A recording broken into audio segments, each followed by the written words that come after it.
నిబంధన బలి స్తుతి ఏ విధంగా మారింది అంటే హెబ్రీలు 10, 10, 11, 14 చూసినట్లయితే యేసుక్రీస్తు యొక్క శరీరము ఒక్కసారియే అర్పింపబడుట చేత ఆ చిత్తమును బట్టి మనము పరిశుద్ధ పరచబడి ఉన్నాం. మరియు ప్రతి యాజకుడు దినదినము సేవ చేయుచు పాపములను ఎన్నటికిని తీసివేయలేని ఆ బలులనే మాటి మాటికి అర్పించుచు ఉండును.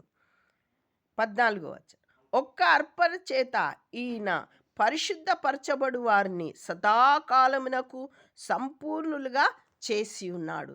మన పాపమంతయు ఆయన శరీరం మీద వేసుకొని మన పాపము ఎన్నటికీ మరలా రాకుండానట్లు ఆయన ఆయన పరిశుద్ధ శరీరంలో ఆయన పరిశుద్ధ రక్తముతో దాన్ని సదాకాలం మన పాపాలని తీసేసినాడు. కాబట్టి ఆయనను బట్టి మనం స్తుతించాలి. ఆ కార్యము గొప్ప కార్యము చేసినాడు కాబట్టి ఆ అర్పణ స్తుతి యాగముగా ఆయనకు స్తుతులు చెల్లించాలి. ఆయన చేసిన ఆ అర్పణను బట్టి మన పాపము అంత పోయి మనము సదాకాలము పరిశుద్ధులుగా తీర్చబడినము. కాబట్టి మన బలియాగం ఏమైపోయిందంటే స్తుతి అర్పణగా అయిపోయింది. బలియు అర్పణ కోరవు నీవు, బలి అయితివి మా పాపముకై. మన పాపములకై ఆయన బలి అయినాడు కాబట్టి ఆ గొప్ప కార్యం చేసినాడు కాబట్టి మనము ఆయనను స్తుతి అనే బలి అర్పణ చేయాలి.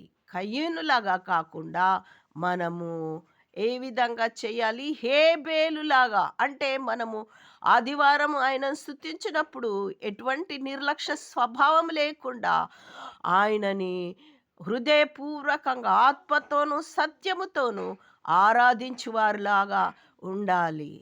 మరి హేబేలు తన గొర్రెలలో నుంచి చక్కని బలిసినటువంటి దాన్ని తీసుకొచ్చినాడు. కానీ అలా అన్న ఏం చేసినాడు? నిర్లక్ష్యంగా వాటిలో నుంచి కొన్ని పట్టుకొచ్చిండు అంతే.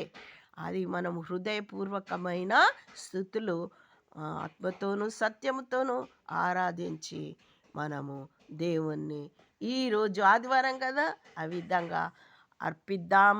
దేవునికి స్తోత్రం.